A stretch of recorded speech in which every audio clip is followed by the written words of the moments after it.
I sent it to you.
Fast, slow. Anywhere you want, baby girl, go. Bounce up and down like a pro. Go, girl, you want it, they know. Yo, real on the scene. Heavy movement. You and your team. Yeah, them can't intervene. Right. You know one of that style where you got this. So won't you back it up on me? I love the way you're whining your pop way. Don't tease till it's making me alright. So smooth when you move to the groove, you're the truth, baby. Back it up on me. Yeah, I love the style where you got this. So won't you back it up on me? Yeah, back it up on me, telling me that you want me, baby girl, if you loving tonight. Right, I mean, tell, know that it's going down. You know that I'm only here for one night. You know what he won't do, really won't do. You know why I probably put that thing upon you. Looking at you, looking like you really want to. There's nothing on the earth, baby girl, I won't do. Girl, cause we turning up. Shots on deck, cause we burning up. Take it back to the telly, throw it up. Take it back to the telly, throw it up, girl. Throw it up. Oh, yeah. Looking at your friends like you don't care. Girl, cause the Grey Goose is in here. Oh, yeah, we in here.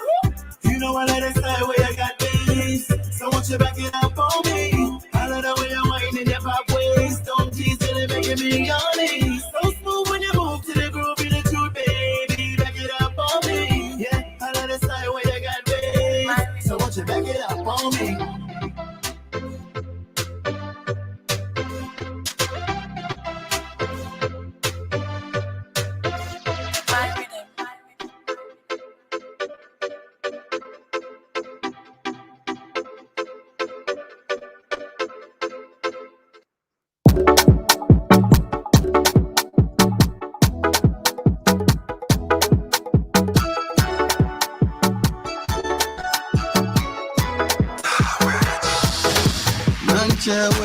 Wale achewe, wanyomwe achewe, wabwe achewe, na achewe, wale achewe, wanyomwe achewe, wabwe achewe.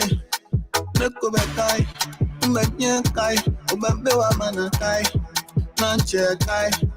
Namanu wonawe, wonawe, namanu wonawe, wonawe.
Nyankai, Obambewa Manakai, Nanchekai, Namano Wonawe, Wonawe, Namano Wonawe, Wonawe, Namano Wonawe, Wonawe, Namano Wonawe, Wonawe, Muncha, Muncha, Muncha, Muncha, Muncha, Muncha, Muncha, Muncha, Muncha,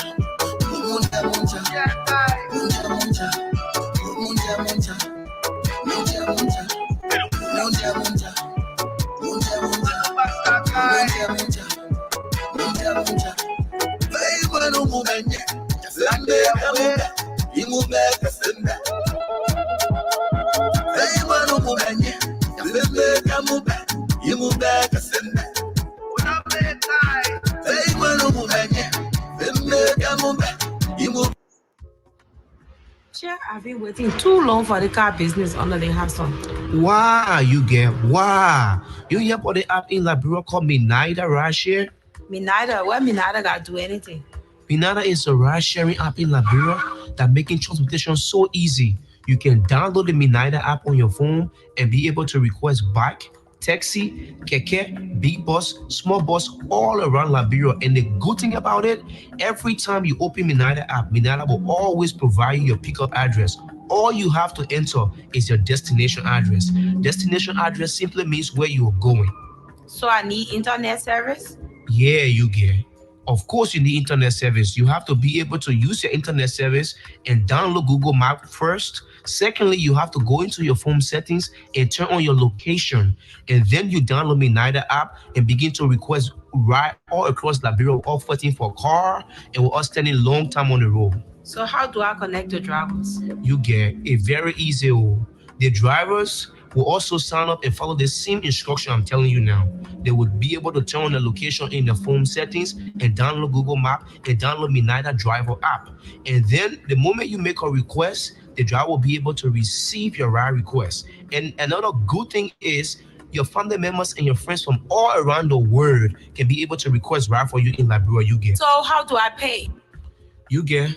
All you can pay with is your bank card, and you can pay with Lone Star or Orange Mobile Money. Is that easy? Yeah, that's how easy it is, you get. So Minida transportation made easy. Oh, thank you, my brother.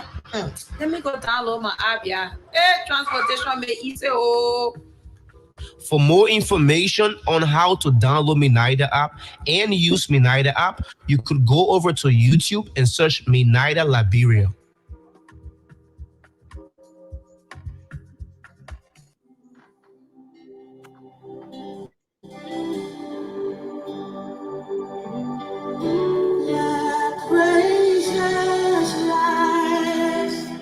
Come and worship with us at Global Impact Ministries International, where the nations gather to worship.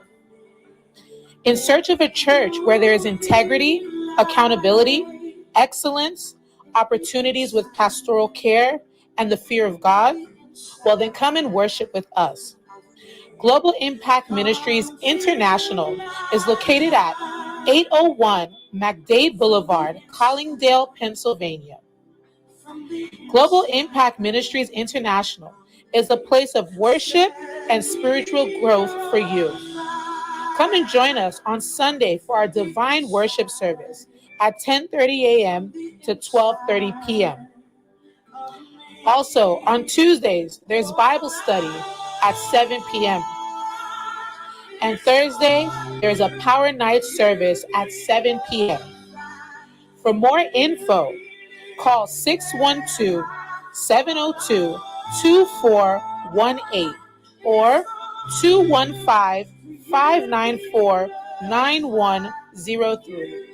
Also, you can email us at globalimpact777usa@gmail.com. Come and be blessed.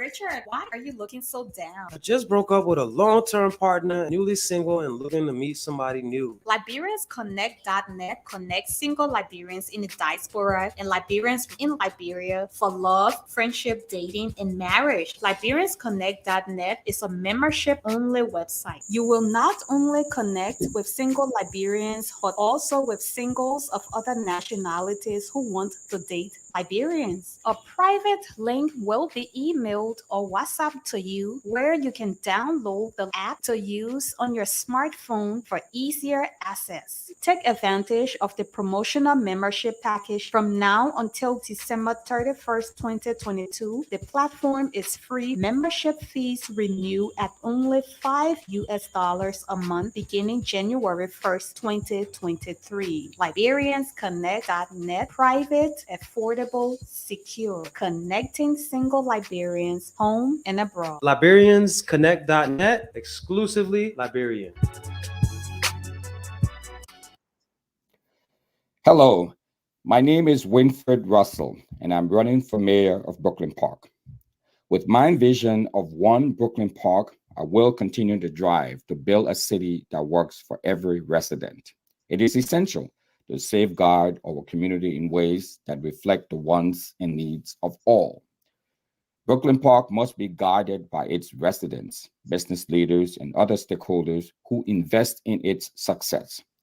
I want more community input to help inform critical decisions, such as how the city should approach public safety, affordable housing, public health, and economic development. My goal in the next 4 years as your mayor will be to connect the dots between our hopes for the city's future and being a good steward of public resources. You see, vision can come from many places, but smart cities realize that engaging their community members in the city governance process leads to better answers and deeper public ownership of their future. Under my leadership, Brooklyn Park will become second to none, so our peers can look to us for best practices, innovation, and inspiration. So rather than working towards benchmarks, we will become the benchmark. So for an experience you can trust, vote Russell for mayor. You can vote now at the Brooklyn Park City Hall or on Election Day, Tuesday, November 8th. Thank you.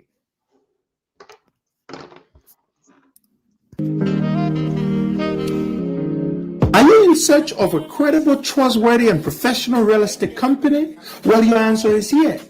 Realty Liberia Corporation is the solution to all your real estate needs. They provide real estate management, broker the sale or purchase of real properties, facilitate real property rental arrangements. They do property appraisals and title searches. Their effective and competent U.S. Stream team boasts of over 30 years of experience working in the residential and commercial real estate space of America. They are a 100% Liberian-owned company located ideally on 4th Street Sinker in the Oregon compound. They can be reached on cell phone numbers +231 888 282 828 or 231 775 282 828. They are found on the internet at www.realtyliberia.com.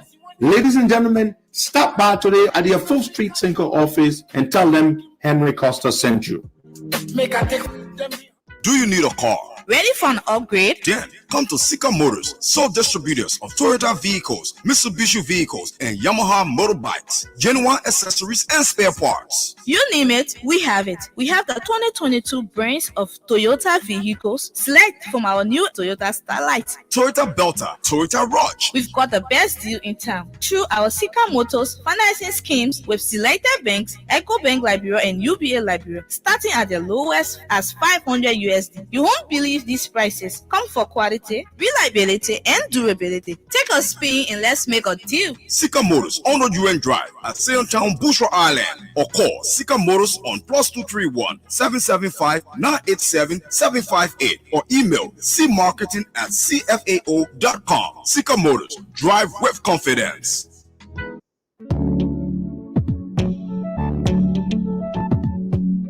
We We all know the headache we go through sending money to our loved ones, friends, and family in Liberia. High fees, long lines in banks, the usual complaint of the system being down, such a waste of time and energy. That is why I was very happy when I learned that Sendwave is now in Liberia. So now I can send money anytime from anywhere directly from my smartphone to the MTN Lone Star Cell mobile money account of a loved one, friend, or family within seconds for just a tiny fee. So download Sendwave now to your phone from your Apple Store or Google Play Store. Add your details, and don't worry, they are very safe and secure. And start sending money today. Don't forget to insert the promo code COSTA to get free $5 credit added to your first transfer. Sendwave is secure, super fast, and by far the most affordable way to send money to Liberia. I'm Henry P. Costa and a very happy customer. Thank you.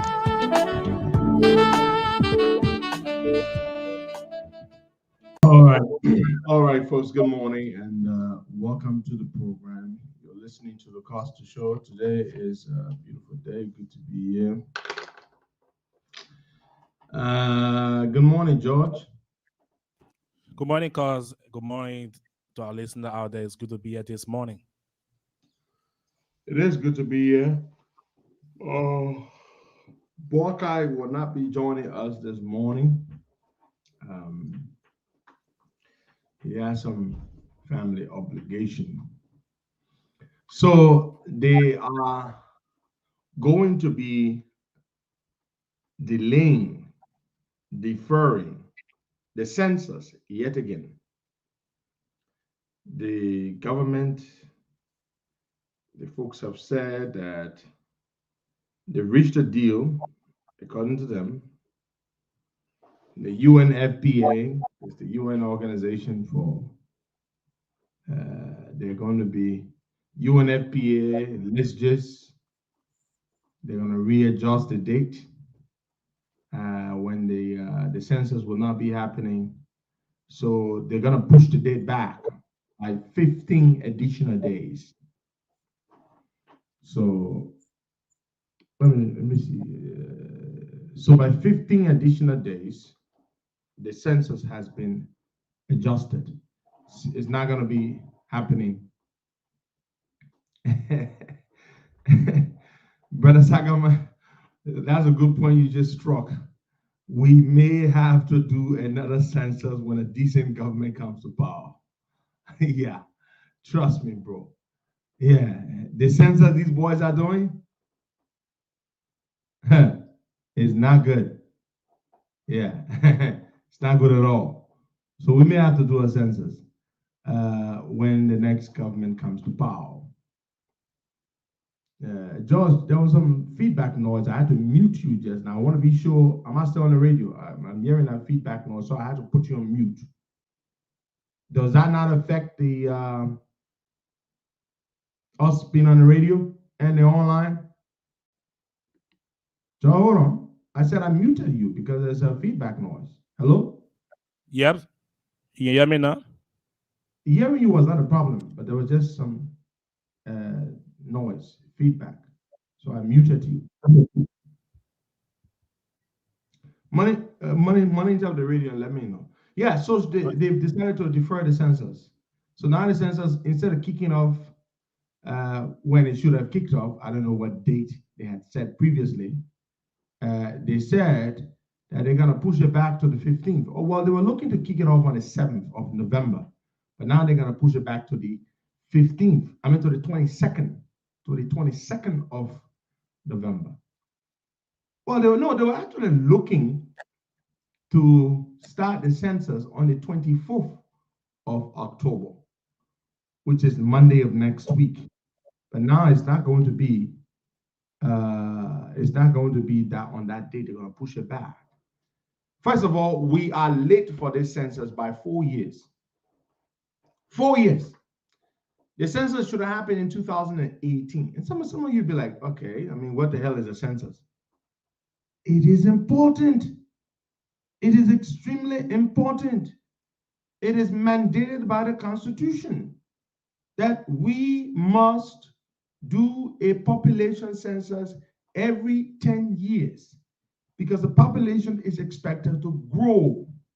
So we must have an idea as to how many people are in the country so that we can use that information to plan, to do development planning, allocation of resources, and redistricting. That is essential.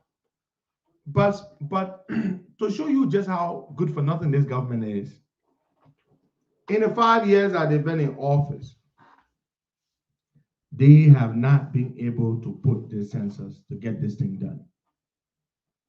They haven't. They have not been able to get it done. You know, I see Front Page Africa has a story. EJS throws shade at critics over health news. She's bragging that she's in Kenya, meeting with the Kenyan president, the new guy, William Ruto. You know? I don't know why some of you are surprised. The Bible says the wicked people live very long. You know?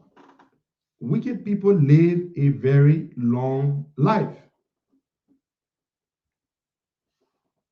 They live a very long life. So if you sit there and think that this old lady is going to suddenly drop and die, and praying for that, you might just be disappointed. You know, because she will not. I think the more wicked you are, the longer you live. The more wicked you are, the longer you tend to live. Because I think God wants to give you an opportunity. That's what the people say. Well, I don't know whether that's biblical, but is there any spiritual justification or explanation for that? Any spiritual, any scriptural, not spiritual, but scriptural. Does anything back that saying that wicked people live long so that they may repent? But they will not repent. So I think she will just live forever now. So you all need to start hearing your head. The old lady sick, the old lady sick. She not sick. She passing around. She in Kenya right now as we speak. And she's flaunting her relatively good health. Yeah, she's flaunting it. Look at me, I'm all right. Well, she was president of a country. She left it with billions of dollars she received for health care. We still have one of the lowest life expectancies in the world. Liberians live, on average, our life expectancy is 65. 65. Liberians don't live long. But Ellie is 84. 84, 80, 83, something. And see that old lady. Does it look like she's going to die anytime soon? I think I don't want her to die. As much as I don't like her, but I think she should, you know, I had a chat with one of my people yesterday, and she said she had listened to me previously on a few editions ago of the show, and she wasn't particularly happy with sentiments I expressed regarding Ellen. And she's not an Ellen fan, just so you know, before you start bashing her. She doesn't like Ellen. She doesn't like the ground Ellen walks on. But she just thinks that, you know, I don't like Ellen. She's a terrible person. But I don't wear that. It doesn't weigh me down. It's not like I have this burden that I'm dealing with because I hate Ellen. No, that's not the case. I think people don't understand it. I think inherently I'm just incapable of hating people. There are times I want to hate some people. Some people are terrible. I want to hate them. I'm not going to lie to you. But there's something in me, and I thank God for that. I am incapable of hating people, even the people who have done the worst things to me. I'm telling you, people who try to kill me or people who try to destroy my life, I just don't know how to hate. And it's a beautiful thing. So I don't hate Ellen. I just despise her, and I can't stand the ground she walks on. It's not the same as hate. Hate is such a strong word. I don't hate her, you know, but she's a terrible human being. She's a nasty, terrible human being. And she does not see it. And the people that get to me the most are people who complain about how messed up the country is, and yet they worship Ellen.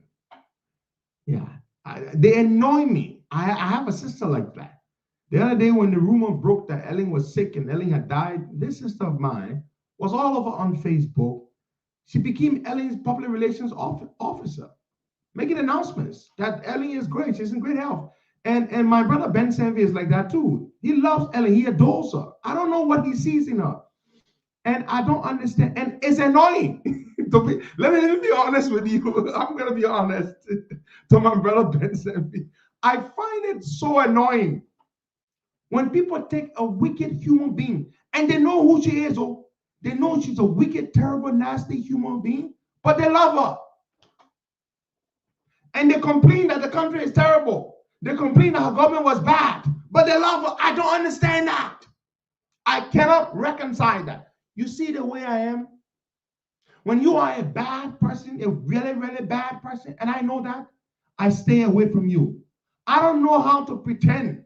I see that you're such a bad human being, and then I'm still cool with you. I don't know how to do that. I'm sorry. I don't know. I don't like Ellen Johnson Sirleaf. I don't like Edwin Snow. I don't like Valen Sherman. I don't like so many people. And the only reason why I don't like them is because of what they've done to the country. These people are not my friends. These people and I have never crossed paths personally. It's all about the way they did the country. I don't like them. I don't, and I will not hide it. The same way I don't like George Weah. I do not like George Weah. I mean, for a guy to come from Gibraltar and rise to that level and to be as bad as he is to the people of this country, I don't like him. I hold Weah in contempt. When God has lifted you from that level, you know you don't deserve to be president of anything, let alone a whole country of 5 million people. And God has brought you to, well, maybe not God didn't help Weah become president. Who told you God makes everybody president? Not every leader comes to power was brought to power by God. The leaders that God brings to power are leaders who do extraordinary things. Weah was not brought to power by God. If God had nothing to do with Weah becoming president. Nothing, absolutely nothing. If anything, Ellen had everything to do with it, not God. Because they cheated Joe Boakai to make the Joker president. Because Ellen hates Joe Boakai so much that she didn't want him to become president because Boakai would embarrass her. Boakai would have embarrassed her by doing much better than she did. Boakai would have embarrassed her by not allowing his children to steal and to get rich and his buddies to go free with corruption. Boakai would have not done that. So those of you who love Ellen, I really wonder. And then the thing I don't like about them, those who love Ellen, then they be complaining that Ellen government were terrible. What is wrong with you people? I don't get it. So this post that Ellen made of she's holding hands with William Ruto. You see, the woman is so damn vain and so narcissistic. Holding hands with William Ruto. She's still bragging that she can meet world leaders even at her age. And some of you are still caring about that. Look at your lives. She made you the way you are. You could have become much, much better. She's bragging that she can meet William Ruto, the newly minted president of what's the country's name? Kenya. Do you know this woman said the only way Boakai will become president is unless she's not a woman. She said unless she turns to a man or hair grows in her palm. I don't know whether some of you have heard this. But you know what? Because of that, I pray for Ellen to be alive so that Ellen can see Joe Boakai become president. Yes. Let Ellen stay alive. And she might not lose her sanity. I want Ellen to not be senile. You know, I want her to maintain her full mental faculties when Boakai becomes president. She must be living, Boakai must do good thing for the country. She must be living to see it. Me, that the prayer I pray, Father God, you know my heart, that the one I want. I'm not faking it. I don't like her. She's a terrible, wicked person. But that's my prayer I pray for. Let me ask you a question. And folks, this is not a bash Ben Sendwave thing we're doing here. I beg you, y'all leave my brother alone. That's not what we're doing here. I'm just saying I don't understand why he's so crazy about Ellen. He likes Ellen. You understand? And I respect that. He likes Ellen. He's my brother. It's not everybody he would like that I like. He knows he and I, when it comes to Ellen, we don't see eye to eye. I don't like Taylor. I don't like Ellen. I don't like George Weah. I did not like Samuel Kedo. I was 2 years old when he became president. I don't like bad leaders, period. I don't like bad leaders. I don't like bad people, period. That's just the way I am. That's just the way I am. And it's not personal. When you're bad, I don't like you. Because bad people who choose to be bad, who choose to be wicked, especially when they have power to change people's lives and they choose to be wicked and to do the wrong thing, I don't like that. Anyway, but back to what I was saying, right? So the census will be delayed. That is it. And folks, did anybody here? I beg you, stop that nonsense here about your comments, all your comments. Oh yeah, ABKD. Toba was good. Let's put it to a vote right here. You know you're my own big brother, but don't even go there, big brother. Let's put it right here to a vote. Folks, Samuel Kedo and Willie Toba, all the great things Willie Toba did. Your vote right here, so my people can see it. Please, your vote right here. If you vote for Toba, for Willie Toba, say it right here. Say it, Toba. You vote for Do, say it right here, please. Let my people know.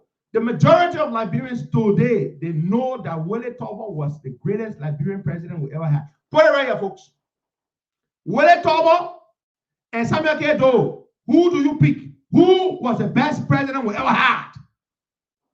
Are you kidding me? Willie Toba? See his vision? Mat to mattress? Higher. Y'all vote right here, my people. So my people can see it. Willie Toba and Samuel Kedo. There is no way Do can come here Willie Toba. Y'all vote. Y'all keep voting. Let my people see it. Willie Toba? Jesus Christ. That was the greatest Liberian president we had. Was Willie Toba. Now, he was not perfect. I didn't say that. Even some of the things that Do were doing our Willie Toba thing. You cannot compare. You don't make me go down into that stuff because there's just no way you can compare Willie Toba and Samuel Kedo. Willie Toba was prepared to leave power by 81. He didn't want to run again. Willie Toba lifted Liberia from 71 when he came to power to 1980. The things he did in the country. Yeah, that will be, bro. The people were voting. The majority of the people say Toba. The majority of the people say Toba. The overwhelming. Why you call Congo people voting? The Congo people voting. You will see all the other people that need it. The Congo people. What is Toba winning? Toba was a visionary, bro. There's just no way around it. Toba was a great leader. He meant well. He did well. All the estates, except for which estate Samuel Kedo built there? New Matari, Stephen Toba Estate, Willie Toba, Cabra Estate, Willie Toba, Old Matari, Willie Toba, Barnesville Estate, Willie Toba. The factories, we had shoes factory, mattress factory, this factory, that other factory, agriculture students were being paid at the university. They were being given incentives. They were being given part-time allowances to study agriculture. Willie Toba was a leader ahead of his time. What? Toba? Oh, people forget. But Toba don't win. Yeah, it's voting right here. Toba didn't win the thing. Thank you. Even native people voting for Toba. I native man myself. I'm voting for Willie Toba. And not because of tribalism. No, we don't do that stuff here. Toba was a great leader. Bawale was great. Had nothing to do with his ethnicity. He brought all the people on board. You know how many native people Toba brought into government? Even the stadium that ball Willie playing and doking and building, which was a good thing. But all the men playing, the money was already approved. Door jacking and building and put a name on it. Thank you.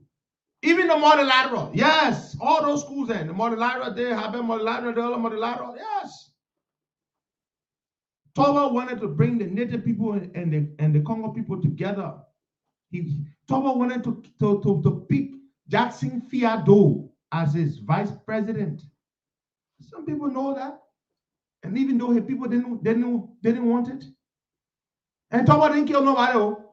Well, when you heard before the massacre, did Toba ever say I will wipe Nima County off the map? Toba never threatened to wipe out a whole county off the map.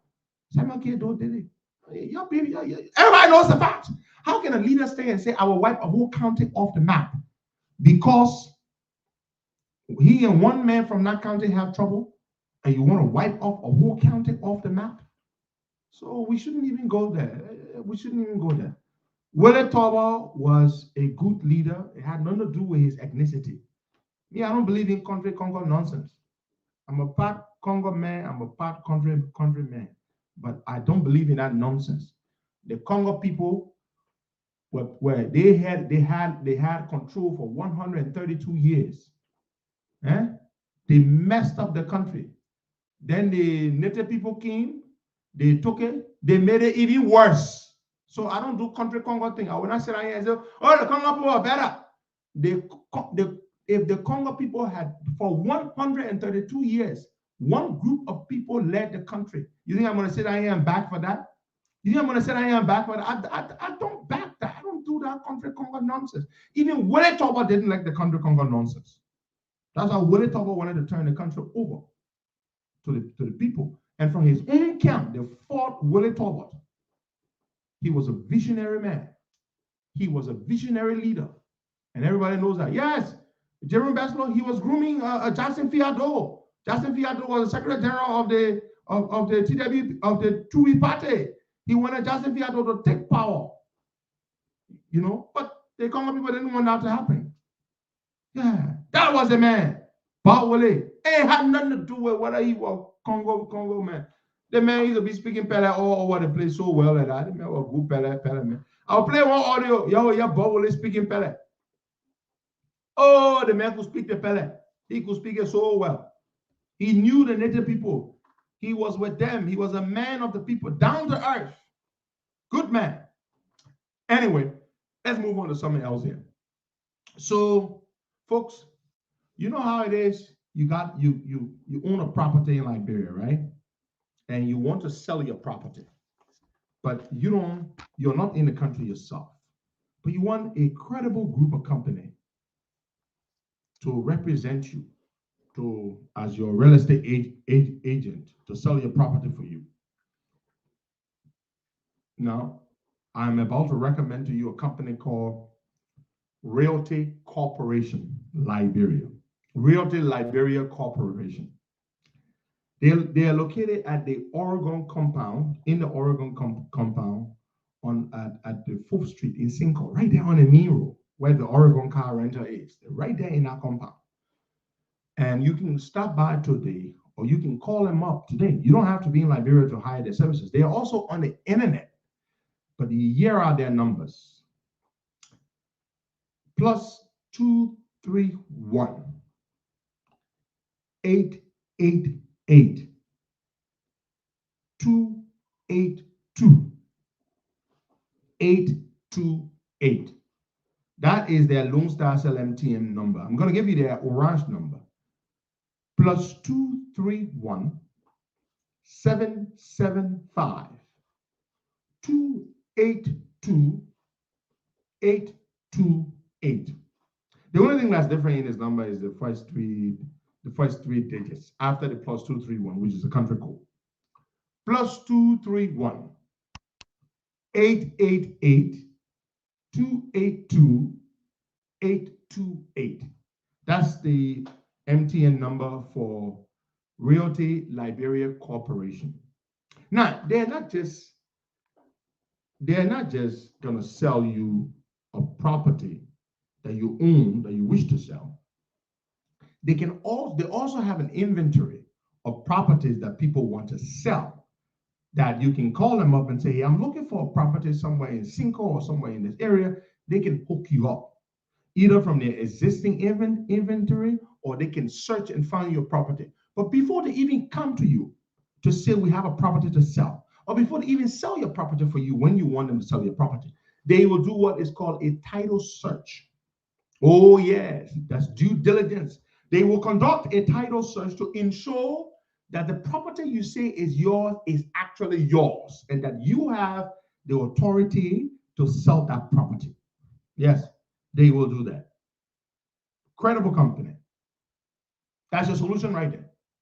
Your real estate solution. You want to sell a property? You want to buy a property? Call Realty Liberia Corporation today. Their team boasts of a competent, professional team members with many, many years, decades of experience working in the U.S. commercial and private real estate space. Realty Liberia Corporation, located on 4th Street, Cinco, in the Oregon compound. Everybody knows where that is. 4th Street, Cinco. For those of you in Liberia, you want to sell a property, you want to get an agent to do it for you with no headache. Stop by today if you're in Liberia. But if you're here in the U.S., you want to get in touch with them. Of course, their website is there. It's www.realtyliberiacorporation.com. That's it. Realty Liberia Corporation. Somebody asked me, how much does it cost? How do I know? How much is what? Regina Benson, how much is what? How much is what exactly? How much is what? I don't understand what you're talking about. How much is the property? I don't know. They have lots of properties. When you get in touch with them, they will hook you up. They will let you see the inventory, what they have, where they have it, and also if you want to sell your property. And yeah, but I don't know anything about how much it is. Yeah. So thank you. So yeah, so we'll call them. Before we go any further, I just want to do this for the. I mean, too many people dying if you did, man. Yeah, man, I swear to God. Yes, yesterday we got the tragic news that Dr. Frederick Noke passed. Yesterday, Dr. Frederick Noke passed. He was former Minister of Post and Telecommunication. He was a decent man, and I used to talk to Dr. Frederick Noke from time to time. I just want to convey my deepest condolences. He was a good man. Yeah, and he would call me every now and then.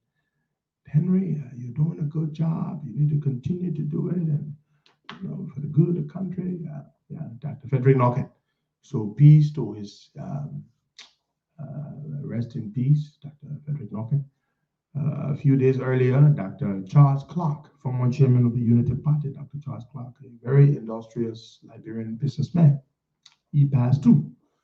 I want to convey my deepest condolences to the families, to the family, friends, loved ones of Dr. Charles Clark. Yeah, people just going on. People just going. So somebody told me the other day, I don't know how true this is, but it's somebody from a very good source told me this, that President Weah fired Randolph Cooper, the MPP guy who was heard on that recording saying that they had to put a Weah and their people were not given jobs in government. Randolph Cooper was a member or either chairman of one board, right? Is it the LPRC board or some kind of board? Yeah. I mean, fired a man for making Joey had a hell of a mail. Let me tell you what Joey did before we move forward. Let me tell you what Joey did to one of the guys. There's a guy called Dave Jackley. Some of you here know Dave Jackley. Dave Jackley is from the state of Rhode Island. Dave Jackley used to be one of the guys who used to hang with George Weah for a long time. So when George Weah became president, naturally Dave Jackley expected to get a government job. My big brother Jeremiah Ray Parker used to be booking Dave Jackley all the time. Dave Jackley, my man, all the government job finished. The man get on the job, Dave Jackley. Oh, so he really did fire the man. There you go. Because of that recording in which Randolph Cooper complained that the man was not giving them job for their people. So he fired the man. So yeah. So my big brother Jeremiah Ray Parker used to be booking Dave Jackley. I mean, Dave, all the job in the government, your man get job, Dave used to get mad. Finally, job we get Dave Jackley one PC job. PC job, that's not small PC job. Deputy DEA boss. On the beginning. He told a man, Dave Dagley, and made him deputy boss, the deputy director for DEA. Stephen Johnson, you laughing? The man told Dave Dagley and made Dave Dagley deputy boss for DEA. All of the beginning. The beginning, all the beginning, what all the beginning? Margot Zaid. Margot Zaid at the DEA boss. That man, what my beginning, oh, he's coming big brother. But now he's coming big brother. Margot Zaid, that Dave Dagley boss man. Lorenzo Pena, what that bluffing yell at Mr. He let a bluff like Mr. Maria. That Dave Dagley boss man. All the men are higher than Dave Dagley. Dave Dagley by Satoka. He left a job in in Rhode Island. He moved to Liberia to go be deputy. Not even not even the second man in command or the third man in command. Dave Dagley went to Liberia. Dave Dagley finally got a job. So my man, Jeremiah Ray Power now, so everybody start voting Dave Dagley. At least Dave Dagley got some kind of job, right? So Dave Dagley in Liberia working. But guess what? My people guess what? One day they go play football at the barracks field. They playing football, they practicing. Dave Dagley start putting more on John Weah. Yeah, listen to that thing. They practicing. Dave Dagley put him on. John Weah telling the man and say, "You're marking." John Weah playing football. Dave Dagley was on the opposing team. He telling the people to mark John Weah. You're pressing. You're marking man. They made a BTC. You're marking man. You don't be afraid of him. Listen, they're practicing the BTC feed. Eh? Now SKD or BT. Where they were practicing? I don't even know. One of the feed then. They're playing football.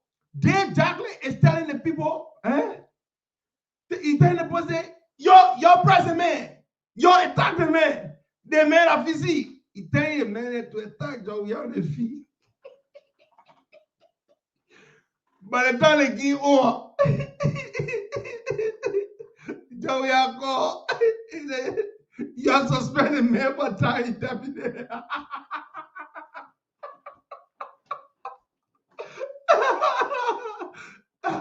Joey, I told the man they must suspend Dave Dagley for time indefinite. Look, the man is petty. The human being is petty. My man, this guy is your friend. You as if taking all men at Dave Dagley and making him 10 men in command on a beginning at DA was not enough insult. Then you turn around. You suspend a man for time indefinite just because the man tell a man on the field, you're pressing man. The man at PC, you're pressing. You're attacking the man. You see that kind of yeah. They said Dave Dagley is a play for he's a play for Barrow. John Weah made the people to right on the field after the John Weah call. He said you're suspended for time indefinite. Dave Dagley thought John Weah was playing for when they said time indefinite. Dave Dagley was still saying that in Memorial. Waiting for a man to call him back to work. Dave Dagley sat down in Morel for more than 2-3 months. John Weah can call him back to work. Dave Dagley just bought a one-way ticket and came back to Rhode Island. He bought a one-way ticket and came back to Rhode Island. He came back home. He is right back here in Rhode Island because Dave Dagley, John Weah never called Dave Dagley back to work. That is who we're talking about. That is how petty George Weah is. From the football field, when Weah is playing, even the Memphis C, can't be praising the man. Yeah, Papa, you correct.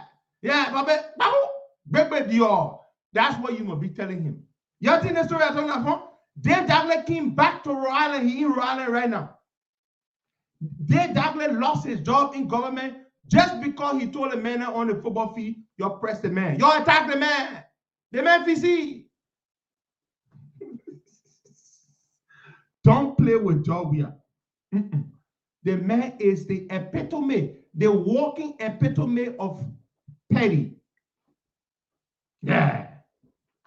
Dave Dagley lost his job because of that. That is the man we have as president of the country. Yeah. That is the man we have. You go on the feed, all we are playing. If you got any criticism of his playing style, my brother, all you do is just sing his praises. Say the man can play. Papa, you Korea, you can play. You're the best player. That's all you must say. Don't play with Weah. Don't play with Weah. Everything hurts his feelings. Who are you to tell him say they put my pressing? They will mark the man. If they directly knew, he would have never put Mount Weah on the field that day. When they say one of Weah men, remember, ever. I mean, why some people? They exactly like one of Weah men. When they say Weah men, that they don't want to be passing around with Weah all over in this place, all over. Dave Jackley. Before we bring on, we have a guest we're going to take, a young man, Mr. Andrew Gao. But before we bring Mr. Gao on, I want to talk a little bit about a story involving something that happened 2 weeks ago. Some 2 weeks ago, Mr. George Kailondo Jr., this is the son of businessman and counselor at law George B. Kailondo, his son, but he's his junior boy. He has the same name. So Mr. George Kailondo Jr. was at a store at the corner of Kerry and Benson Streets. And an incident went down at the store. This store, I'm told, is a store where they sell cell phones and cell phone appliances and accessories and all that kind of stuff. A gentleman took a gun and shot himself, or somebody shot him. Either he shot himself or somebody shot him. At this point, we don't even know what the real story is. But according to the story, according to people who were there, the shooting was accidental. It was an accidental shooting, according to the story that we've heard. Now, the owner of the store is called, what's his name again? I wrote it down. Brian Remy Wilson. Brian Remy Wilson is the owner of this cell phone store located at the corner of Kerry and Benson Streets. According to the story, Brian was in the store when the incident happened. The victim is in the hospital as we speak. He's taking treatment for the wounds that he sustained. He didn't die. Thank God for that. But the store had a CCTV camera installed. And the guy who installed the CCTV camera is called Tony. Tony went to the police station, to Central, and told the police that the CCTV camera, the police went to the store, to the shooting scene at the store. And the police noticed that there was a CCTV camera installed inside the store and even outside the store. So the police want the CCTV footage. Listen. Brian, the owner of the store, told the police that the CCTV camera was not working at the time the shooting took place. Are you listening, folks? So the police decided, so then Tony, who is the guy who installed the CCTV camera, went to the police station and told the police that I was at the store. That I was at the store and I installed a CCTV camera for the man. The CCTV camera was working at the time the shooting took place. Are you listening, folks? That's what Tony told the police, that he was present when the shooting took place and that the CCTV camera was working at the time. The CCTV system was working. So it must have recorded the incident. So then the police called Mr. Brian Remy Wilson, the man who owns the store. Mr. Wilson, we need the footage from the CCTV system because it's important. That footage could exonerate Mr. Kailondo's son, or, as some people are accusing, it could incriminate him. It could either set him free, or it could say that he did a shooting and that he meant to shoot the man. Now, listen to this. The owner of the store has locked up the store, has switched off his working number. The police have not been able to reach him. Why is Mr. Brian Remy Wilson refusing to give the CCTV camera footage to the police? They need it for the investigation. So at this point, the investigation is at a standstill because the police want to see the footage. What happened in the store? Who did the shooting? How did the shooting take place? Was it deliberate or was it accidental? So there are a number of questions that are yet to be answered because the CCTV footage, the guy has refused to give it. But here's the interesting point. Why would the store owner refuse to provide the CCTV footage to the police? Because yes, he's refusing. He's refusing. Provide the CCTV footage. Sharon Gapu Kepat. You see, some people don't wait for the facts. They draw their own conclusion. I think you live in America or somewhere, right? You already not draw a conclusion. You think you know who did the shooting. That magic you can perform. You already know the shooter. I think the police should just talk to you. Yeah, the police should just go talk to you because you already know the shooting. But the point is this. The owner of the store should make the footage available so that the police can bring everyone, all parties, to see the footage. When you make the footage available, that is all I'm calling for. I'm not, at this point, I'm not saying who shot, who didn't shoot. I was not there. I don't know who did the shooting. I was not there. But they say there was a working CCTV system at the store. And if there was a working CCTV system at the store, there must be a video, a footage of that. The owner of the store, Mr. Brian Remy Wilson, has refused to make himself available. I'm told the store is closed. I'm told his store has been closed and he has refused to give the footage to the police.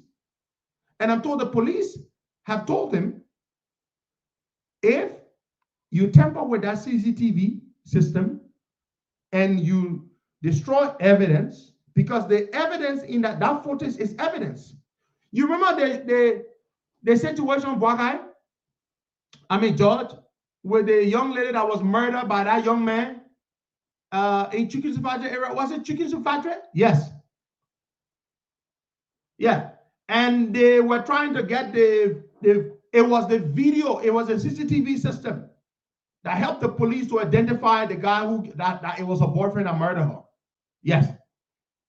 So this video it's tantamount to obstruction of justice, Brother Sakama. That is it right there. If you have evidence that is either exculpatory or incriminatory, the evidence, and exculpatory evidence is evidence that can set someone free. Incriminatory evidence is evidence that can incriminate or tie somebody to a crime. So, if the CCTV footage does indeed show the shooting, who did the shooting, how the shooting happened, that evidence will either incriminate the shooter or it will set the shooter free. Exculpatory and incriminatory. So this now compels the owner of the store.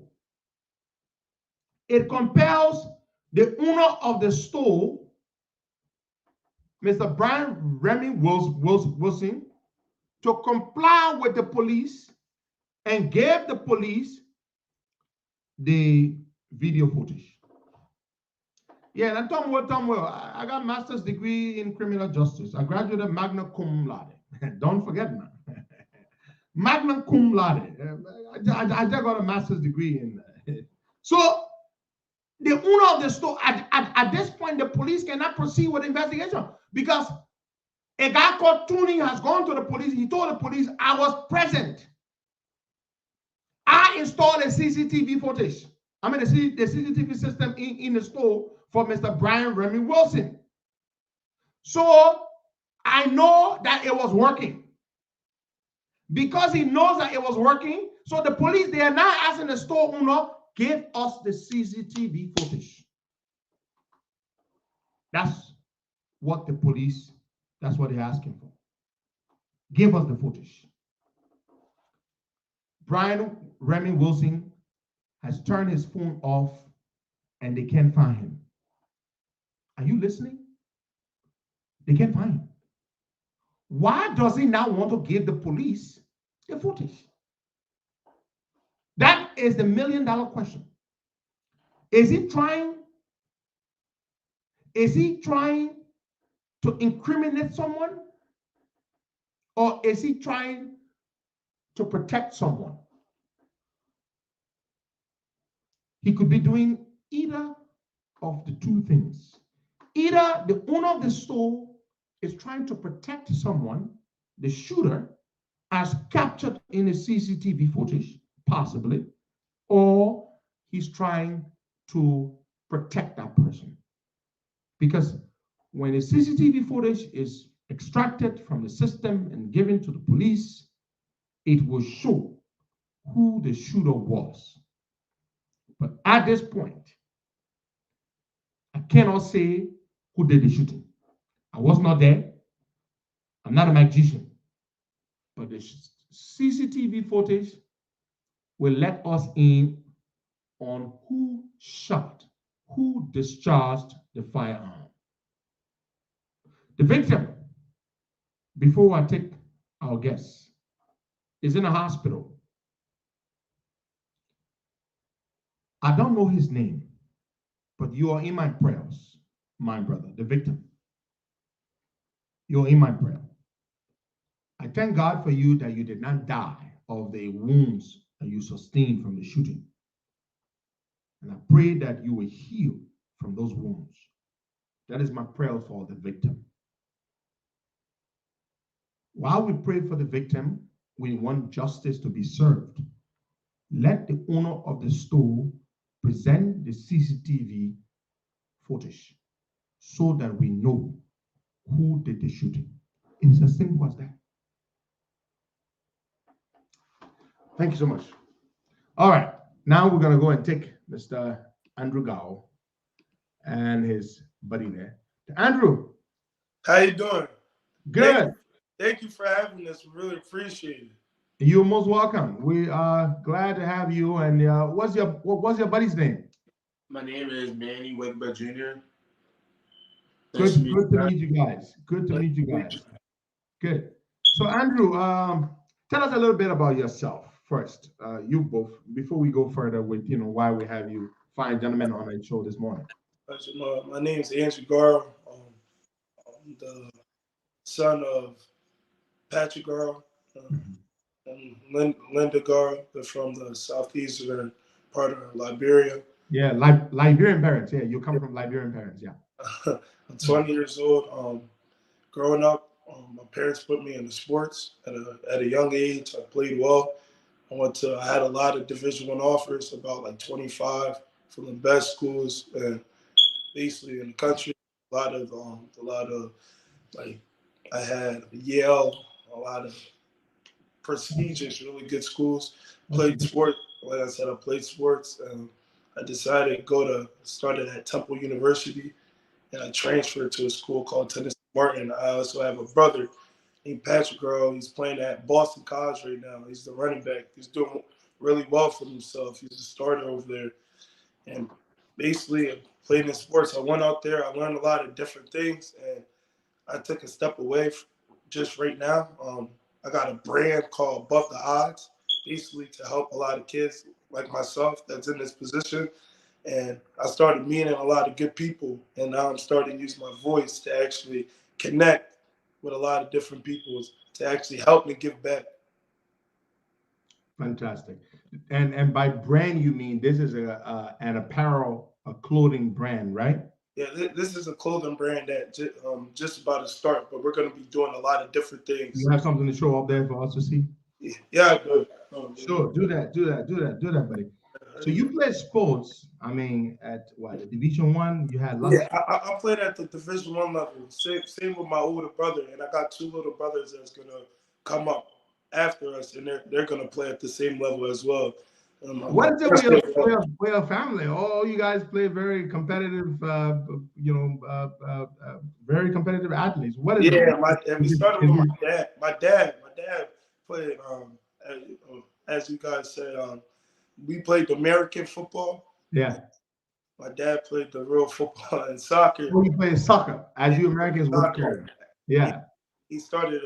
He was the owner of Judean Songs. It's no longer a team, but he started it back then. So as a young age, he had us play soccer. So it taught us a lot of stuff, like discipline. So that's why the athleticism came. Yeah, we all started young. But we got a lot of different things right now. This is one of the shirts we have. It says, "I'm above the odds." So why are you letting the odds beat you? I'm above the odds. I like that. Yep. The odds are always stacked up against us. Yeah, always, and we never really understood it. You know what I mean? But I understand as you get to the next level and elevate, you got to elevate as well. You can't keep doing the same things. And precisely. This frame. Yeah, I like that logo. Could you show your logo again? Let's see your brand mark. Right, your trademark. Beautiful. It's your logo right here. I mean, I really want to help and give back. And there's a lot of Liberians just like ourselves starting to play the game of American football, but they don't really understand the things to get out of this. So we really want to help out. The different things. Good. So you have all these different types of apparel. So basically, these are sports apparel or everyday apparel. This is kind of everyday apparel, but we're gonna start giving it to a lot of the athletes. But this is everyday apparel. Anyone can wear it. It's for everyone. It's fashionable, and we're gonna make sure a lot of people have it on these next months. Andrew, your line suddenly is could you adjust it a little bit? Now speak. Let's see whether it's okay now. Andrew, are you there?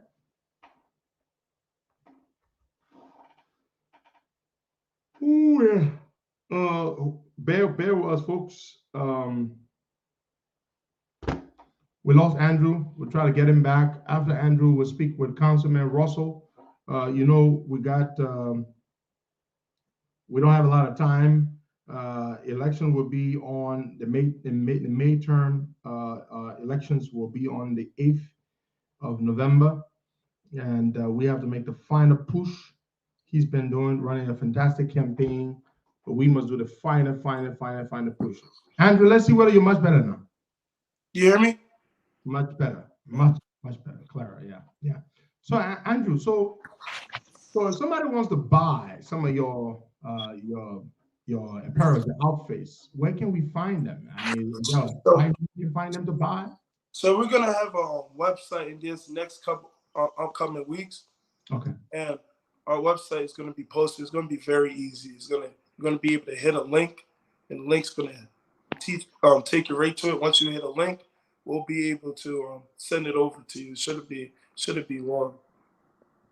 That's awesome. That's really awesome. Now, Andrew, once you've done that, you need to come back on here so that we can blow this up. And I'm going to order a couple of things myself. You know, I mean, I'm in the fitness business now myself, you know, so I want a couple of apparel, shawls, shirts, and stuff like that. And then everyday stuff. So yeah, so I'm just with it. But in the meantime, before the website goes up, how can I order a couple of shorts or tops?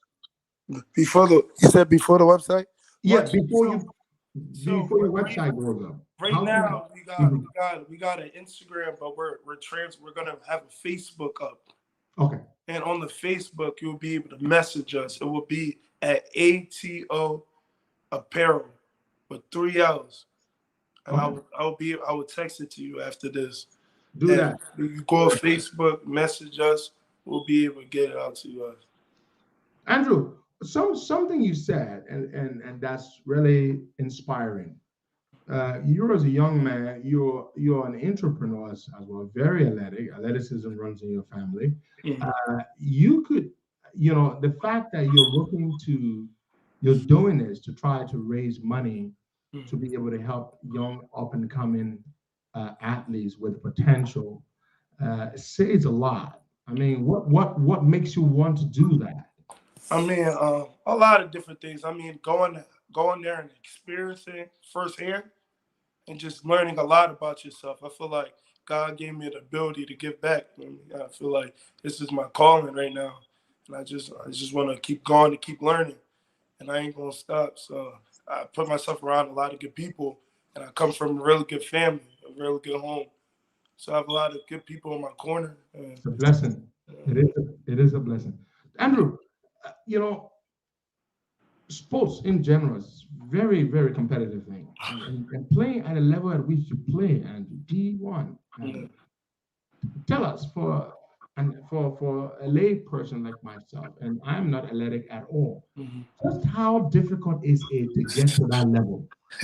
So about 1% in America play Division I sports. It's very hard. So in the morning, basically in the morning at 6:30 a.m., probably 6 a.m., we start practice. Practice go on to 12:30 p.m. And from that, we have class from 12:45 to like 7 p.m., 8 p.m. Wow. And then that's not even what the extra work we got to do, come to the facility, learn. So it's basically 2 full-time jobs. You really have to manage it. You learn a lot about yourself. It's 2 full-time jobs. It's a grind. And basically, football is a very rough sport. It takes a lot on your body. So you got to make sure that you're up early, you're stretching. It's very hard to do. It's not for everyone. But it teaches football taught me the discipline, how to achieve in life. And I'm very grateful I had the opportunity to be able to play the game.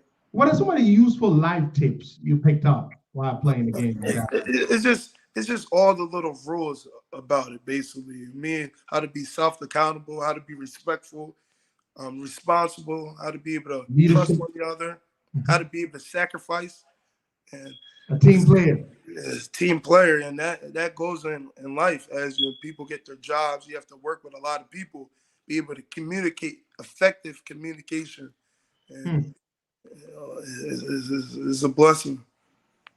I like that, Andrew. That's pretty inspiring. And they say the military and playing sports, those are the 2 things that can really shape you up for the rest of your life. Yes. It's true. It's very true. So, Andrew, are you looking to take up some, start like a mentoring program with some? Yeah. So we have, me and my team and I have that coming up in the next couple months. Hopefully, when we actually start pushing forward, we're in a position where we're about to start pushing forward. We've been doing this for about like 5 months now. Just pushing, just getting the right connections. And so right now we got Philadelphia, we got Boston College up there, Boston area, and kind of Tennessee, and we want to spread. We have a lot of different athletes, but we started a little mentoring. We started now just teaching and like our like what we're doing right now, And so we want to show, we're going to show people, we're going to teach, definitely for sure. Andrew, that's really fantastic. Andrew, once you have that platform up and you're ready to go full blast, let's call this a introductory session. We're going to come back here and we're going to make some purchases, and I certainly and shoot me that link later on so I can order some apparels. I'm a tall guy, so I hope you got something that fits me. You will. I appreciate it. Thank you very much for this. You're most welcome. You have my number, but let's hear your buddy. Let him say something. Andrew, bro, what's up with y'all? How you doing? Nice to meet you. Good. So you play sports too? Yes. You look very athletic. I played Division II soccer. Oh, Division II soccer. That's very good. So okay, so from what's the gap between that? From how many layers between that to the Major League Soccer? Major League. So there's mainly the Division II players are all foreign players, all foreign. So it's really the same as Division I. Like you have to work your way up, work hard, in and out, just to get there, because there's so many people competing against you each and every day. So you have to make your mark. You have to separate yourself from the rest. That's very good. And how long have you been playing? I've been playing since I was 5.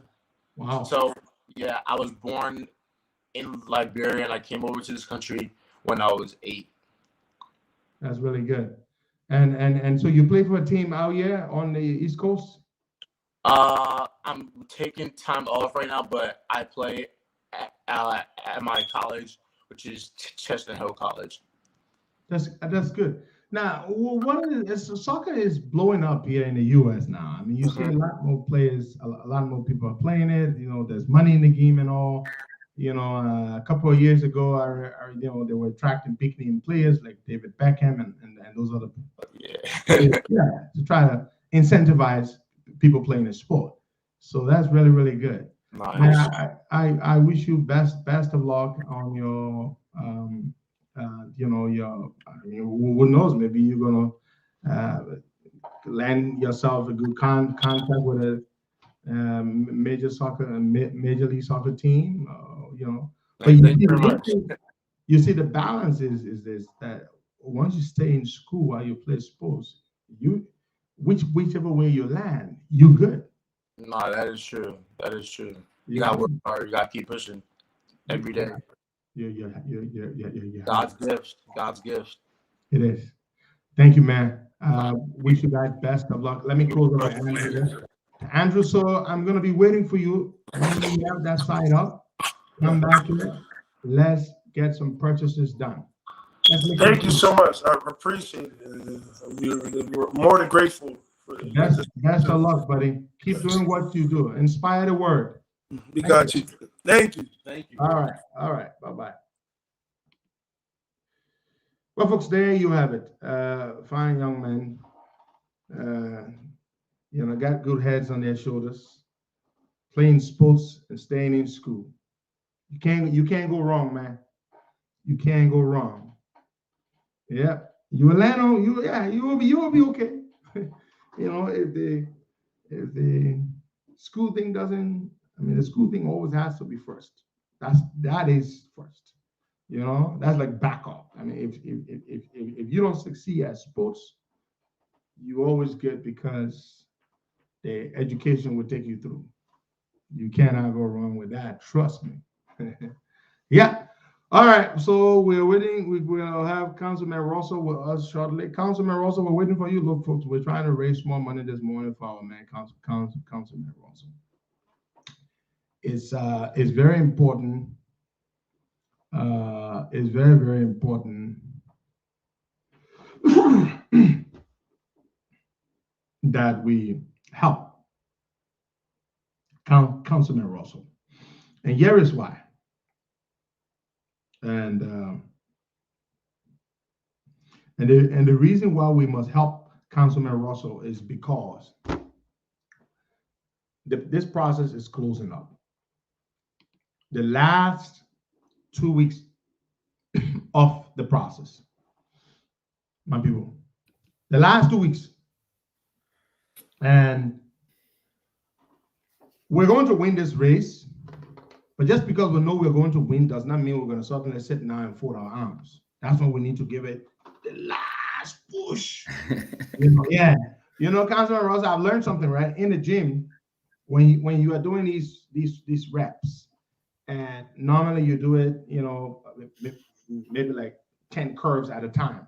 Normally the 10th one or the 11th one is harder, but that's when you don't give up. And that's exactly what we're trying to do here, and we're just extraordinarily proud of all the work that you put in, Councilman Ross, trying to get us there. And so this morning, folks, November 8th, that's when the election is happening. We have an opportunity here to our people in Brooklyn Park, Minnesota. Councilman Ross and I had a call the other day, very enlightening.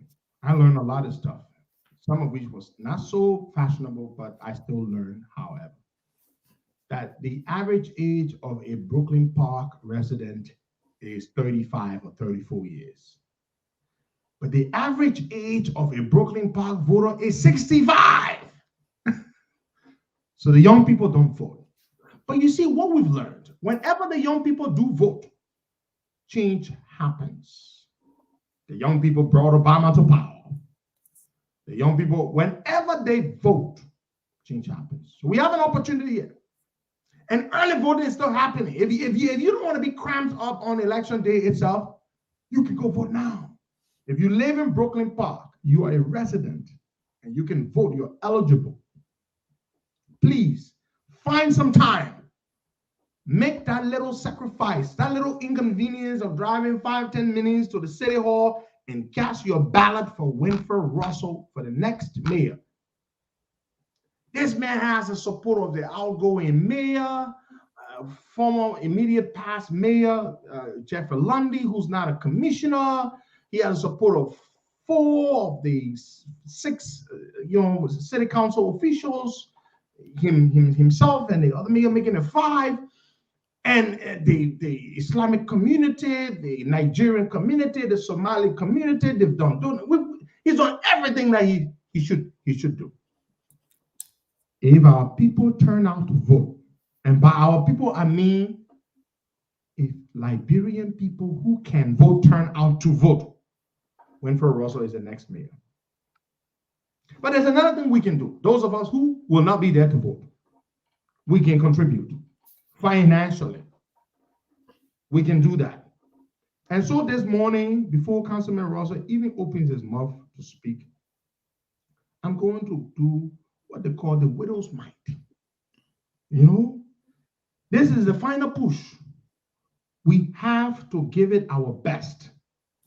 Councilman Russell, please give me the cash app. The Zelle is still the same. So this morning, all of you, we got to send some mailers out. It's cold, freezing cold now in Minnesota. Well, this weekend will be fine. They're going to get out this weekend. It says what? The 70s? The mid 70s or the low 70s? Yeah. Good. But Councilman Russell, take it from us. Tell us, where are we right now? Well, as always, thanks, Henry. I think what I think many of us don't understand is how expensive this enterprise is. But together we can make it happen, and we're making it happen. As you've clearly laid it out, we're making it happen every day.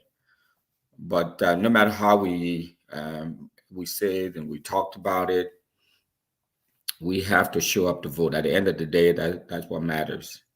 So we all are stakeholders because we have such a large Liberian community here in Brooklyn Park, and we have a large West African community too as well. We're all as stakeholders.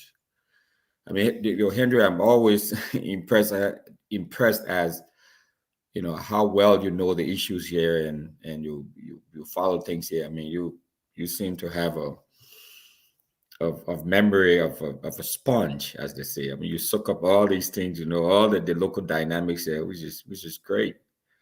But that also tells me how important Brooklyn Park is to all of us. We just opened a business called Waterside Market. It's thriving business. If you go there now, Chokum Page and I were there last night, just checking it out and picking up some food. You can just go walk in, take out Liberian restaurant. And the beauty is that you see white folks, Asian folks, everybody, just like you would see like a local Chinese joint, somewhere. I mean, that's how the Liberian restaurants have become now in Brooklyn Park. We have about 6 Liberian restaurants right in Brooklyn Park. Mm-hmm. So folks are coming, getting the food and checking it out, And right by the Waterside Market on Monday at the city council meeting, we will be approving the permit for another Liberian business owner will be building a daycare center, not renting a space, but it's actual vacant land there. They're going to be building it from scratch. Mm-hmm. So we have a lot of opportunities here, a lot of our businesses here. I know that's something that you like, Henry, and you promote a lot, but we have all of these businesses, and we have the small business development center that is coming. That will be opening sometime spring of next year. It's been run by the Liberian Business Association. So we have a lot of businesses. We have a lot of opportunities here. But we can't have these opportunities and these businesses and all of these resources here if we don't have someone at the table. And that's why this is critically important. So this is, you may not like Winfred Russell or Henry Costa or whoever else, but at the end of the day, it is about the community. It is through us that we gain access to the resources, to power that would make our community continue to thrive. So I'm only the vessel, and so we need all of our support. And there were a number of folks who have come forward and said, what, I was door knocking yesterday, and this lady told me, she said, man, my kids, they don't live in Brooklyn Park, but they're all calling me all the time, telling me, vote for this Russell guy, vote for this. But she didn't know I was the one. I had stopped by the door knock, but and she said, but I finally went in and voted early, and I voted for him. I said, oh, okay. I'm the Russell guy. She's like, oh, you would what? You got off voting in the bag before you introduce yourself. Like, my kids are always bugging me, and everyone is calling. And I say, yeah, it's because it is about the community. Yeah. It's about us. So we need the resources. It becomes very expensive. Russell's feed is freezing. George, you good? Is it just the councilman's feed or yours? I can see and hear you guys. Can you guys see and hear me? We got some trouble here. I'm not frozen. I don't seem to be frozen, but I don't know. Hold on. Councilman Rosa? I can hear you. Now, folks, to the viewers.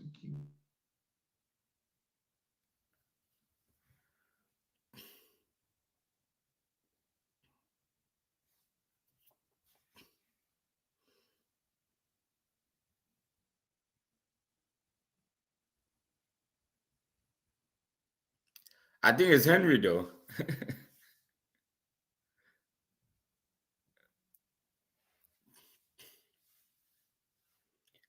You're mute. I cannot hear you. Okay, you can hear me? Yeah, I can hear you. I said I think it was Henry because you know. It was that network now. Yeah, I think it was Henry. Okay, so continue.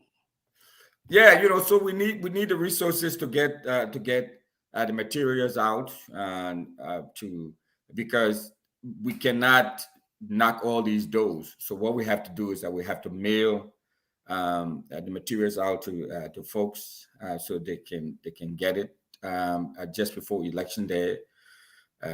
We may have to pay some young people to go out door knocking and dropping off the literature for us. And so we have about 49,000 registered voters. We have to go to at least about 30,000 homes. We have to drop these cards to, and they're like 59 cents. You know, the postage for one of these cards is about 59 cents. So you do the math. So 59 cents times about 30,000. You know, you're talking about almost, a little over $5,000. So we need every dime and every penny that we can get. So that's why we're here today, helping to try to get. Henry, I think it was you. It was me. Yeah, I signal you to carry on. Yeah. We have been. So, and that's what this is about. We have to, we're trying to do the math here. Hello? Yeah. Yes. Good. Now you can hear me. I've never sent my contribution via Cash App before, so I guess. Listen, I sent $1 to confirm. Can you confirm? Okay, I can confirm, but I have to. Because I'm on my computer, so I have to go. Oh, you're using the computer. Fine. Okay, you know what? I will send it the usual way I send it. Well, yeah. No, but seriously, Henry, you. No, my man, no. Don't even go there, folks. Listen, we have to do this. This is the last push. This is the American people can say this is the last hooray. Yes. So we have to do this because we must ensure that we win this thing. And so Winfred Russell is here this morning. We got to send some mailers out last minute. We have to ensure the message gets out there to the voters so they understand. I mean, the message has pretty much gotten out there, but we just need to remind them, draw the clear contrast, distinction between our candidate, Winfred Russell, and the other candidate. And that is essential. We need to do that. And so that is why we are here this morning. We're asking for your contribution to be able to do this. Now, I just sent $150 as my contribution this morning. Folks, I'm asking you, there's the Cash App, there's the Zelle, $20, $30, $50. Councilman Russell, let's break it down so they understand how important every dollar is. Please, let's break it down. How much is one mailer? Basically, when we say mailer, we're talking about a letter to send it out to the voters, right? How much is one to send one out? The bulk rate is about 59 cents. Because of the size, it's about 5 by 7. I mean, the post office has a specific dimension you have to use, so it's a little bigger than a regular postcard. So it's about 59 cents. So the $150 that I just sent, well, $151 in total, that can send about what, 300 millers or about 250 millers? Yes. Divide. Yes. So I'm just trying for our people to understand how every dollar counts. Yeah, it does. If you send $20, $10, you are basically paying for several millers, tens of millers or hundreds of millers to be sent out to the voters last minute. Amos T said, I just sent $100. Thank you very much, Amos T. Thank you. Yeah, so that is it is 59 cents a piece, and we have to do about give and take about 30,000 of them. About 30,000 millers, exactly. So MST basically just paid for about 75 millers. I paid for 250 millers, just about. How many can you pay for? $20, $10, $30, just any amount you send can do something. We don't want to be the only ones, who will be celebrating. Oh yeah, we won. But what did you do? How did you contribute? It will be a moment of pride for all of us.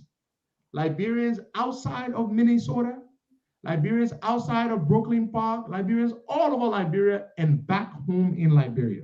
But Councilman Rosa has been very much involved with the city of Kakata, the city of Painesville, the city of Monrovia, the country as a whole during the Ebola crisis, you know, the very sacrificial role he played. So, and with the DED, thousands of Liberians all over this country, you know, who have done that. Brother Pittman, Canada, thank you very much. Pittman is going to drop in $75. He's on the flight. Thanks, Pittman. Thanks, Pittman. You know, and like you said, and it's one of the things that I try to let folks know. I think I was on an interview with one of the mainstream papers here, or a news outlet here a couple weeks ago.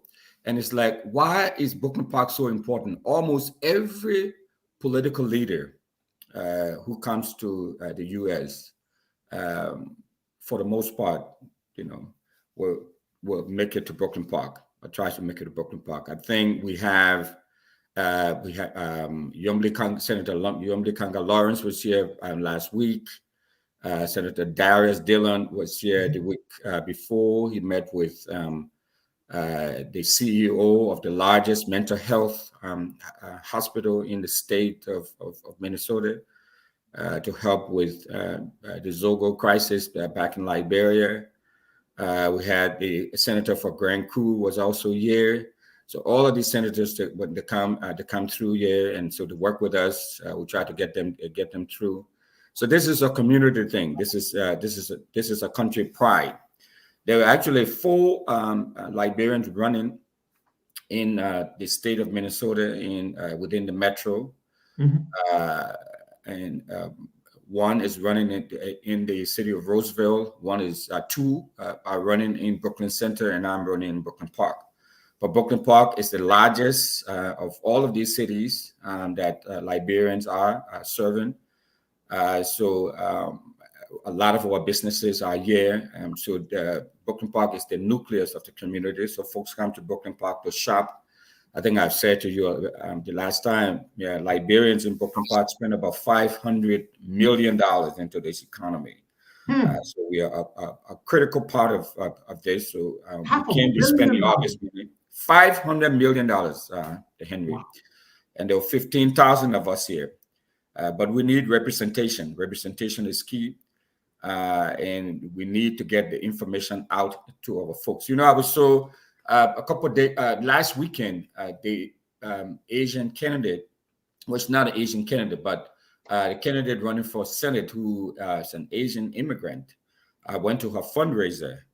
And I mean, those Asian folks show up. And I know we have our own ways of raising funds and what we're doing now, but those folks show up, you know, at the Community Activity Center in Brooklyn Park to raise funds for their daughter and their sister and their mother, Susan. And they raised upwards of almost $60,000 wow. Right there, you know, because they said, look, this is our investment. We need to be represented. And she's not obviously going to be the senator for only the Asian folks, but that's her base. And so they were there, and they said, we have a stake in this game. And so Liberians have a stake in this game now. You know, all of us, you know, are coming together. The Spoon TV network called me last night. Stanton called me last night and said the team is going to be next weekend. To help get out the vote and help fundraise and door knock. Henry, you have been here multiple times. You've had us on the show, the mayor, the commissioner, and all of these folks, the folks from Minnesota Department of Health. They all know you. You know, so you've done your part, and you've kept this fire blowing and this momentum going. So we want everybody. We encourage everybody to come in and step in and chip in where they can. I cannot even quantify, you know, or monetize the amount of support that you, Henry, have given. But it's not you know, about that. It's about all of us, you know, chipping in, because I know you've been very humble and very gracious about all of what you've done. But Henry has done quite a lot. Councilman Russell, and you know, with everything everybody has done, I saw, like you named Senator Dillon, all of these people, Spoon TV people going out there to help. It's all based on what we've seen you do and continue to do. It's not just based on the fact that you're friends. You are not buddies with Stanton and all those guys. No, you know them. With Senator DeLong, you've been involved with helping raise, logistics resources for his work he's doing back home. With me, we can say we are friends now. But from the very onset, when I started to support you, we were not friends. You were only somebody I followed your work and what you've done, continue to do in the community, which is immense. And so we want someone at the table, not like you said, not following somebody else's benchmarks, but being the benchmark. In an ad that we run on the show. That's a very good point, because we know what you've done and what you continue to do to help our people, all of the people of Brooklyn Park. And our community is one of the largest. And the amount of support you've continued to give to the Liberian community, and not just of Brooklyn Park, but the Liberian community in general. In the US, the DED, the very instrumental role you played, pivotal and instrumental, working those phone lines, getting meetings with senators, flying to DC multiple times, trying to ensure that Liberians on DED did not get deported, that they were provided some sort of legal pathway to citizenship and to and extraordinary stuff that you've even after the DED thing was the thing was passed under President Trump. You hooked me up with folks who all they wanted to do was to try to help Liberians sign up and take advantage of this opportunity. Yeah, you're part of that too. Yeah. You would call me many days, complaining that of the 10,000 plus Liberians that stand to benefit, that are affected by this program, only 6,000 or 5,000 had signed up. And you wanted me to sound the alarm to get people. So we're talking about people who are genuinely concerned about our people, even behind the scenes, when no glory or credit is to be taken. You've worked to continue to do this for our people. So we're asking. So now it's our turn. It's a moral duty. So folks, there is a Cash App, there is a number. If you're wondering, the name on it is Winfred Russell. You can send it via Zelle, you can send it via Cash App. Send your contribution. No amount is too small. Exactly. And Jaylee Bonnier, you just sent 20. Do you know how many mailers $20 can send out? Thank you, Christine. Christine, thank you so much. Yeah, thank you. Thanks a lot. Yeah, so you can send $5, $10, whatever you can afford. It'll be very. Let me tell you something, Christine. You send $20. That's a lot of mailers. That's a lot of voters that will receive literature from the Russell campaign a critical week before voting day. So, before election day itself. That's very important. So, to all of you, $10, $20, $15, send it to this number. Let's support this good man so that tomorrow we all can be proud. You see, it is only fair, Councilman Russell, a community as large as ours in Minnesota has to have a seat at the table. At the very top of the table, the head of the table. Because we're already at the table through you as councilman, but we want to be at the head of the table now. Yes, and this is how we can try to do that is by making our donation to Cash App at 612-283-1859. And just so you know, all of this money, we have to account for it. So this is not money to help to go to dinners, or this is not money that we use to pay our rent or put gas in our car. This is money that we use here in the States. Campaigns are very expensive. This money we use to be able to get the word out, to be able to get the message out to each voter, to tell us why we would be why we are the best choice for mayor of Brooklyn Park.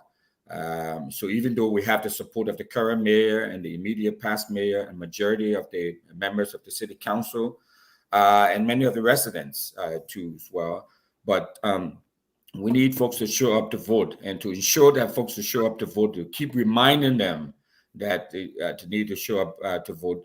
We have to send them information. We have to send them these mailers. We have to do text messaging. We have to use so many different platforms, Facebook ads, Instagram ads that we have to use.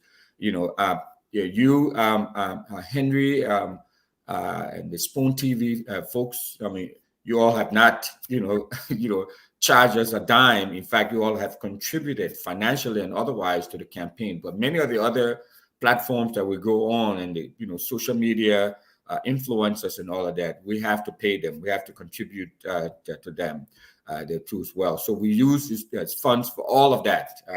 But more importantly, to send out these mailers, we have about 30,000 mailers to send out, and they cost 59 cents a piece. So every little contribution that you make will go a long way in helping us to do that. Yep. Every dollar counts. Every dollar matters. Send your $5, your $10, your $20. The thing I love about the American democracy and the people, how engaged they are, and we see it. We who live here. During the campaign, I remember now President Biden, then candidate Biden would be like, I like how he used the eye for the $5. Now, please chip in $5 right now. I love to see Biden asking for money, but this is how to do it, because you see that way the people that are elected become by and large accountable to the people who pay for their campaign.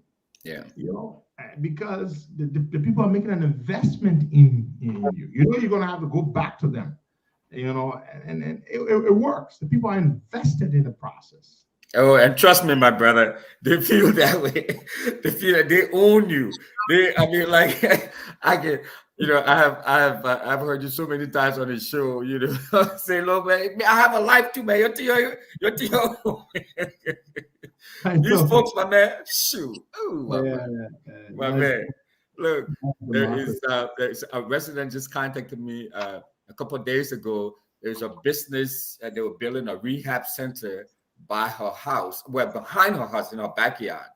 And I mean, it's a legitimate business, got state license, state approval, and and everything. There's not much the council can do about it. And so, but she's been sending me this letter. She sent me the letter. She said, look, I don't need this rehab center, this detox center behind my house. I don't need it in my backyard. You have to get rid of it. You have to do what you can. I have your sign in my yard. I voted for you. I'm going to vote for you. There she goes. She's throwing that in.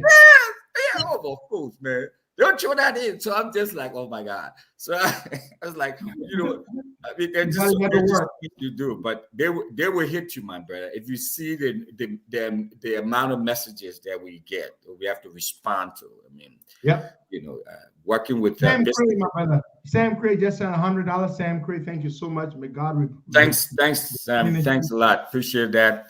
Just so you know, it's going to go a long way in helping us. That's a lot of mailers, Sam. That's a lot of mailers. Yeah, thank you. Yeah. So, folks, there you have it. Send your $10, your $5, your $20. We need as much as we can raise so that Councilman Rosso. This weekend, now let's talk about the weekend. What do you have planned for? Okay, when does the Spoon team get to town? Next weekend, the Spoon team gets to town the last weekend in this month. So not this weekend, but next weekend. The weekend of the 28th or the 29th.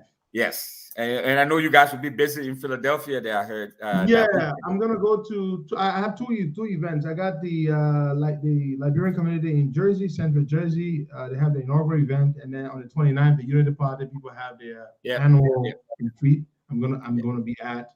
Yes. Then on the 12th, I will be in Minnesota on the 12th, November the 12th. So when I come, God willing, we will be celebrating the victory. Yes. I'm coming. That'd be awesome. Yeah, but the Spoon team will be here. So the last weekend in this month, they're not going to be here this weekend. I heard this weekend. The other prominent Liberians are coming to town to support other candidates who are running statewide offices. They'll be coming to town too as well. But I told them, and I'm going to say this again publicly. I told them, I said that the Spoon team, I told them this weekend, we can guarantee really good weather. We're gonna have it's going to be sunny and hot, and 70 degrees or so for this time of year in Minnesota. So that's great. But I cannot guarantee what's going to happen next weekend. Yeah, no, you can't. Martha Stanton said it doesn't matter, rain, sun, hurricane, whatever, they're going to be here. Fantastic. Yeah, so we are grateful that the entire Spoon team will be here. The folks are looking forward to. They've never been to Minnesota before, so they're not like you. I mean, it's not like Minnesota is like your playground, more or less. Yeah, Stanton told me he's never been to Minnesota. Never. Yeah, they've never been here before. So, Brian, thank you very much for your contribution. Thanks, Martha Brian. Zogan, we thank you for your contribution. Japa Toba, thank you. Thank you so much, folks. Just keep sending the number. Even if you don't have it, send it right now.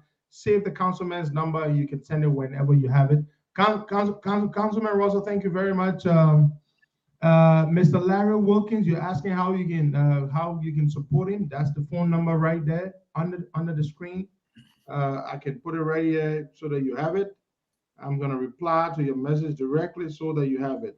Thank you very much, Councilman Russell. Let's try to compare notes sometime later on today. Yeah, when you have some time. And just very quickly, and lastly, Henry, so we'll be door knocking. I know you asked, but didn't get to that, but we will be door knocking this weekend. So if we have folks out there who it's going to be nice weather. The forecast is showing very nice weather. Yeah, so you can come out and join the team. Yes. Yeah, you can come out. You can give us a call to come out and join us. We'll be door knocking all over Brooklyn Park this weekend. You can come if you want to put your steps in, you want to get your exercises in, stuff like that. You can come and do that too as well. We'll be door knocking homes and townhomes. So please join us this weekend. Friday, Saturday, and Sunday. Friday we will door knock. Saturday we'll door knock from 12 midday until 5 p.m. because it gets dark pretty quickly now. So we do from 12. So anytime between 12 midday and 5 p.m. you can come in. You can just come in and put in an hour or so and door knock, or just drop off the literature. That would be great too as well. Sunday we'll also be door knocking. We'll be going to several churches too on Sunday to spread the word.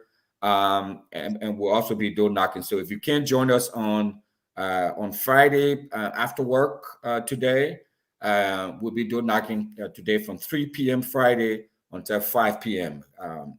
Today Friday. On Saturday, we'll be door knocking from 12 midday until 5 p.m. On Sunday, we'll be door knocking from 3 p.m. until 5 p.m. So there are a lot of opportunities for you to come in, show your support. Help us door knock, help us get the word out. So thanks a lot, Henry. Thanks a lot for having us and for all of what you continue to do and will continue to do. And we're looking forward to seeing the Spoon TV guys will be here too as well, and we'll keep you updated. So thanks to the team there in Liberia. Thanks you guys for all of what you continue to do. Thank you for your contribution. Maureen, thank you for your contribution. These are new contributions that just came in. Arvin Jha, thank you very much. Mr. Japa Tukba, thank you very much. God bless you all, and we'll talk soon. Bye-bye. Thank you.